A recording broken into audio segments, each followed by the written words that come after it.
So, dear students, today I'm going to teach you about pronouns. So, this is second part of pronouns. So, I would request each one of you to please pay attention to this particular topic. Just give me 1 second. I hope the screen is visible to you. So, now without any further delay, let us start with the very first rule, which is rule number 1.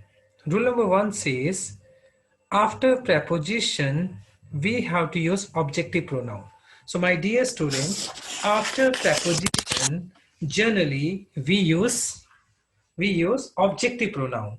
If you look at this particular sentence, please give the copy to him. So to being a preposition takes objective pronoun. क्योंकि जो to है वो एक आपका preposition है और preposition के बाद आप हमेशा ही ऑब्जेक्टिव प्रोनाउन यूज करते हैं. Similar, they went with her. They went with her. अब विद क्या है? ये भी एक प्रेपोजिशन है और प्रेपोजिशन के बाद आप हमेशा ही एक ऑब्जेक्टिव प्रोनाउन का यूज करते हैं. So rule number 1 says after preposition we have to use objective pronoun. I hope this is clear to you. Now let's move on with next example. Rule number 2.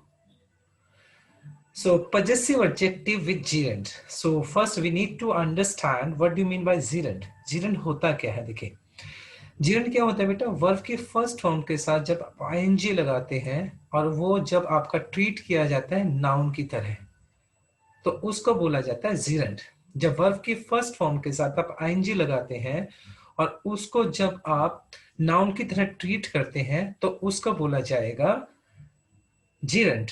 So my dear student, अब gerund से पहले आपका जो place होता है वो होता है gerund मीन्स नाउन, और नाउन से पहले का जो प्लेस होगा वो प्लेस होगा आपका पजेसिव एडजेक्टिव का प्लेस होगा. ठीक है?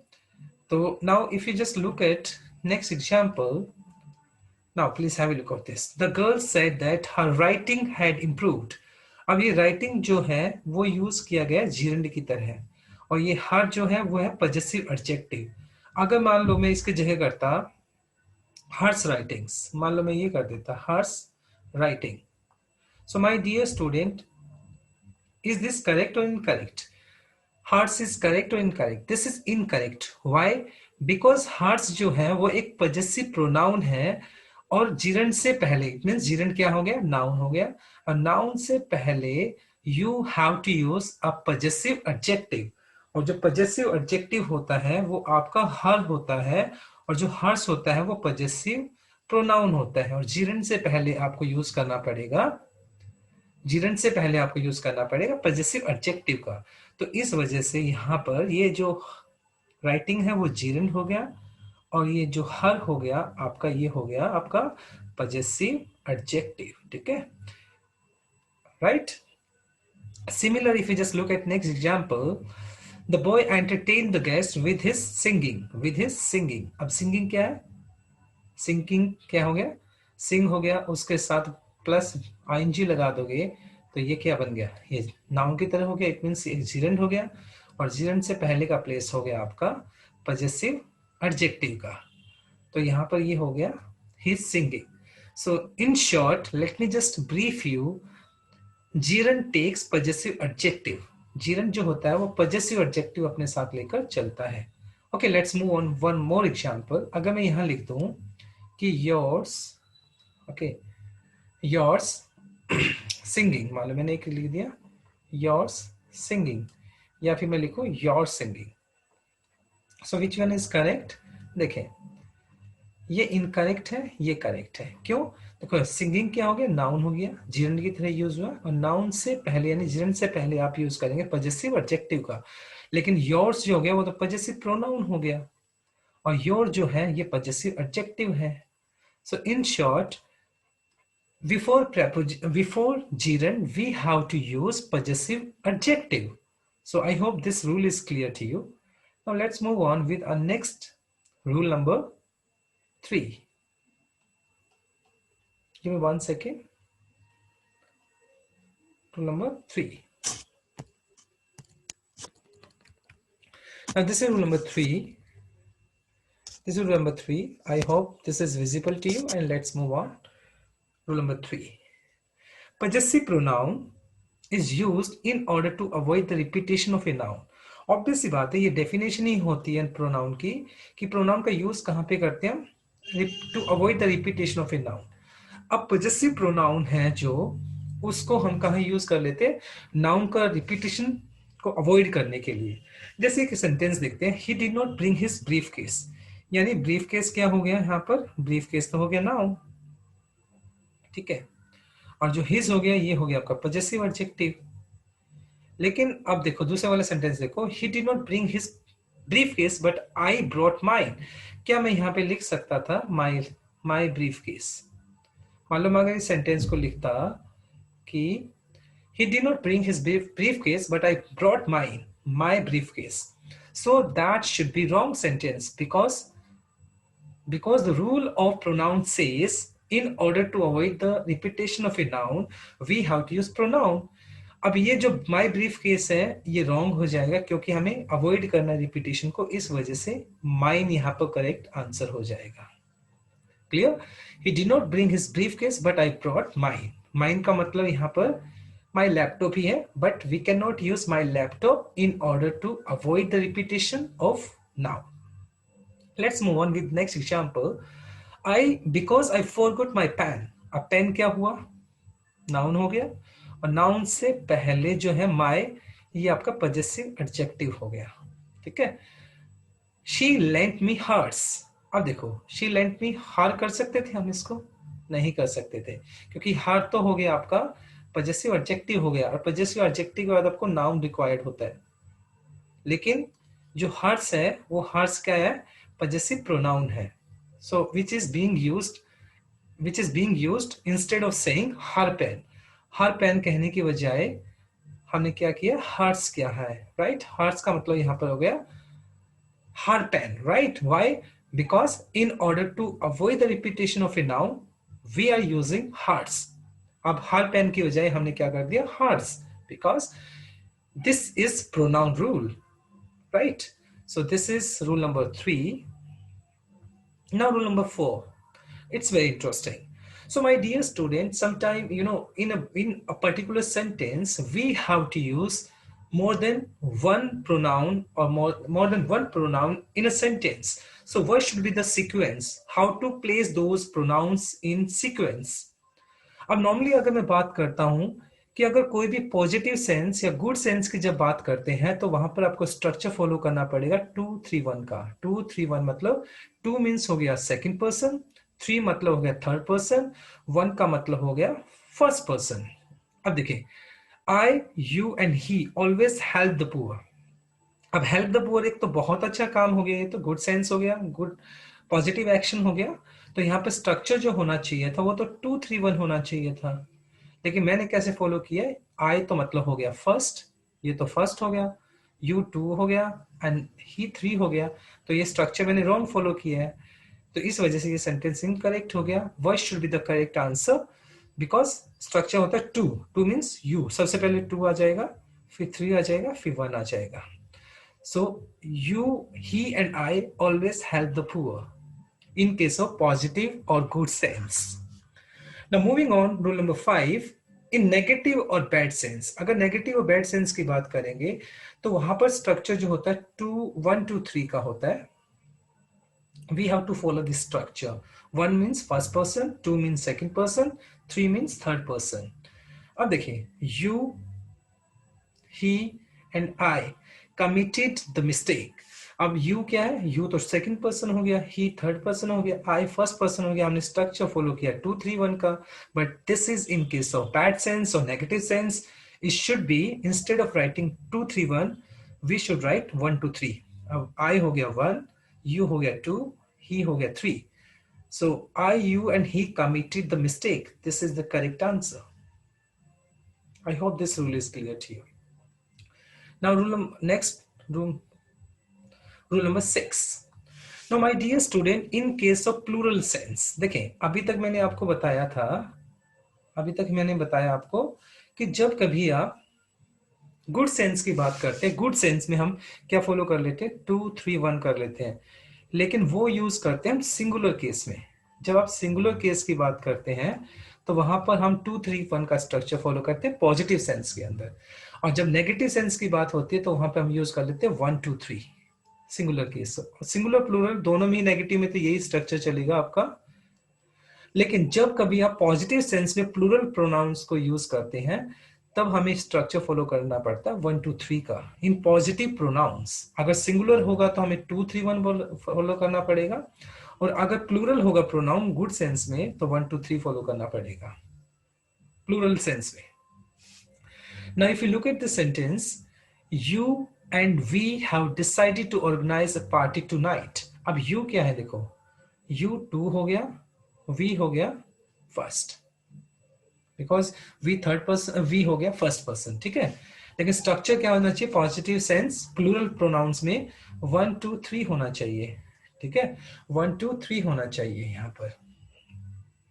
तो आप देखिए यहाँ पे करेक्ट आंसर क्या होना चाहिए था, पहले आ जाएगा one, one means first person यानी वी आ जाएगा, और सेकंड पर्सन यू होता है।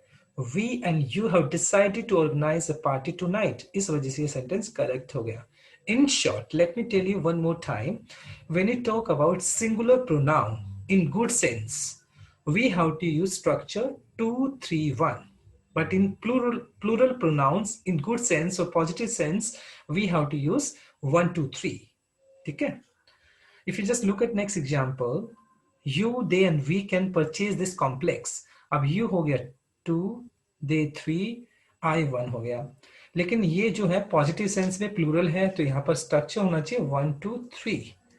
अब सबसे पहले वन यानी वी आएगा, फिर यू आएगा एंड दे आएगा। We, you and they can purchase this complex, this is the correct answer. I hope you are enjoying the session. Let's move on, rule number 7। So now my dear student, rule number 7 is about collective noun। देखें collective noun को आप singular भी use करते हैं और collective noun का plural भी use करते हैं, सिंगुलर भी यूज करेंगे प्लूरल भी यूज करेंगे। लेकिन जब कलेक्टिव नाउन आपका एक यूनिट की तरह काम करता है, it means when collective noun is taken as one unit, so that time it is taken as singular gender, that time we use is a singular subject singular noun and we take it as a neutral gender। means जब collective noun आपका एक unit की तरह काम करता है तो उसको सिंगुलर नाउन माना जाता है और उसको न्यूट्रल जेंडर ट्रीट किया जाता है। न्यूट्रल का मतलब यहाँ पे इट हो जाएगा। If you just look at this example, the crew revolted and murdered its captain. देखें जो क्रू मेंबर्स थे उन्होंने क्या किया, रिवॉल्ट कर दिया, विद्रोह कर दिया और मर्डर कर दिया किसका, अपने कैप्टन का, इट्स। अब यहाँ पे क्रू है वो क्या थे, एसोसिएटेड थे, यूनाइटेड थे, सभी ने मिलकर कर दिया, यूनाइटेड थे। तो इस वजह से यूनाइटेड थे तो इट मीन्स उसको सिंगल यूनिट, वन यूनिट की तरह ट्रीट करेंगे, और जब वन यूनिट की तरह ट्रीट करेंगे तो उसको सिंगुलर सब्जेक्ट यानी सिंगुलर नाउन मानेंगे, और जो आपका प्रोनाउन भी यूज करेंगे तो वो वहां पर न्यूट्रल जेंडर की तरह ट्रीट किया जाएगा, इसलिए वहां पर आना चाहिए आपका it, right, its. The crew revolted and murder its captain. अब देखो जूरी क्या होता है, अ ग्रुप ऑफ जजेस। After 3 days, the jury gave its verdict. अब यहां पे भी मैंने इट्स यूज किया, why so? Because jury were convinced और jury took an unanimous decision। jury क्या है, एक मत होकर jury ने अपना डिसीजन दिया, वर्डिक्ट दिया है, तो इस वजह से यहाँ पे हमने क्या यूज किया, इट्स यूज किया है। सिंपल सा स्ट्रक्चर होता है बेटा। देखिए अगर आपका नाउन सिंगुलर है तो आपकी वर्ब भी क्या होगी, सिंगुलर के हिसाब से यूज होगी, और उसमें जो प्रोनाउन यूज होगा वो भी आपका सिंगुलर के हिसाब से होगा। देखो अब जूरी को हमने क्या यूज किया, सिंगुलर ट्रीट किया, तो वर्ब भी हमने सिंगुलर यूज करनी पड़ेगी, और जो प्रोनाउन होगा वो भी सिंगुलर यूज करेंगे। अब सिंगुलर तो इट्स होता है, ठीक है, देयर नहीं होता है, तो इसलिए यहाँ पे इट्स ही करेक्ट होगा। Now if you just move on with next example, rule number 8। When collective noun seems divided, और सेपरेशन होता है जब कलेक्टिव नाउन में, it is taken as plural noun, और उसको प्लूरल नाउन लेंगे। देखें अगर आपका नाउन जो है वो प्लूरल है, तो वर्ब भी क्या होगी, वो भी प्लूरल होगी, और उस सेंटेंस में होने वाला जो प्रोनाउन है वो भी आपका प्लूरल ही होने वाला है। If you just look at this sentence, the jury were divided in their opinion.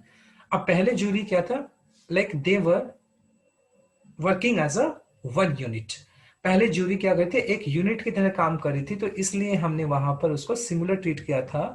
और जब आप सिंगुलर ट्रीट करते हैं कलेक्टिव नाउन को, तो उसको न्यूट्रल जेंडर माना जाता है। तो न्यूट्रल जेंडर को डिफाइन करने के लिए हम इट्स यूज कर लेते हैं, राइट। अब यहाँ पे ज्यूरी क्या है, वो डिवाइडेड है। डिवाइडेड मीन्स प्लूरल है, तो ऑब्वियस सी बात है, तो यहाँ पे हमने वर्ब भी क्या यूज किया, प्लूरल यूज किया है। And we have to use plural pronoun as well.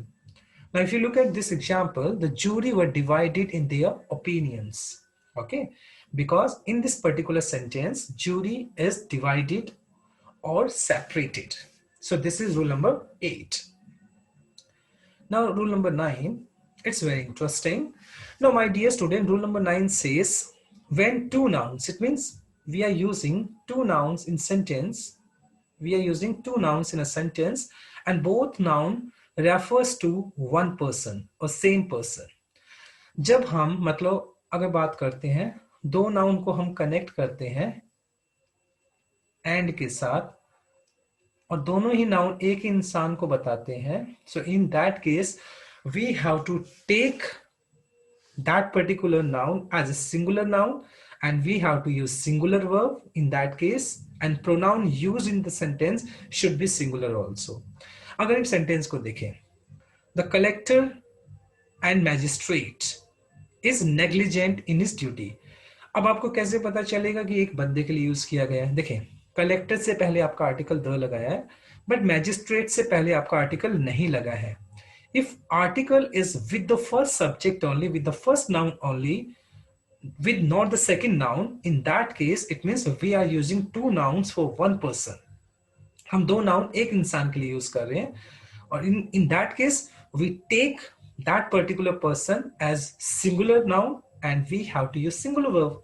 अब जो कलेक्टर है मैजिस्ट्रेट है, दोनों ही एक बंदे हैं, कलेक्टर भी है वो, मैजिस्ट्रेट भी है, बंदा तो एक ही है, तो इसलिए उसको सिंगुलर ट्रीट किया जाएगा, तो इसलिए वर्ब भी सिंगुलर आएगी आपकी। एंड प्रोनाउन यूज्ड और पजेसिव प्रोनाउन और possessive adjective used in that particular sentence should be singular also. यहां पर हम देयर नहीं लगा सकते हैं, right. Now if you look at next example, now both the nouns denote the different persons, it means we are using two nouns. अब हम क्या करें, दो nouns यूज कर रहे हैं अभी and के साथ जोड़ के, but both nouns refer to different identities or different persons. In that case we have to treat them as a plural subject. फिर हमें उसको plural subject treat करना पड़ेगा यहाँ पर। If you look at this example, the director and the principal has resolved his dispute. Sorry, beta. The director and the principal has resolved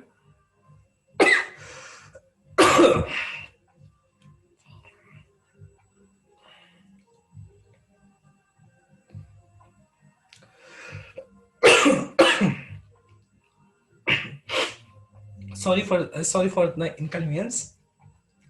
So when we connect two nouns with and, but both nouns refer to different persons, in that case we take them as plural subject. अब ध्यान से देखें, the director and the principal has resolved his dispute. अब देखो, article तो हमने दोनों ही nouns के साथ लगाए हुए, आर्टिकल द, यहाँ पर भी it shows that they are two different identities. और मतलब अब नाउन जो है वो आपका सब्जेक्ट है वो प्लूरल है, तो प्लूरल है तो वर्ब भी आपकी प्लूरल आनी चाहिए, तो हैव आएगी। So the director and the principal have resolved, अब यहाँ पर ऑब्वियसली बात है टू आइडेंटिटीज हैं, तो वहां पर देयर आना चाहिए, तो इसलिए यहाँ पर भी क्या आएगा, देयर आएगा। So what should be the correct answer? The director and the principal have resolved their dispute is the correct answer. Okay, so these are 10 rules which I taught you today. I really believe you have understood the topic and enjoyed the session. So again, it's my humble request to you, my dear student, please Like, comment, and share, and subscribe my channel. Thank you very much and have a nice day.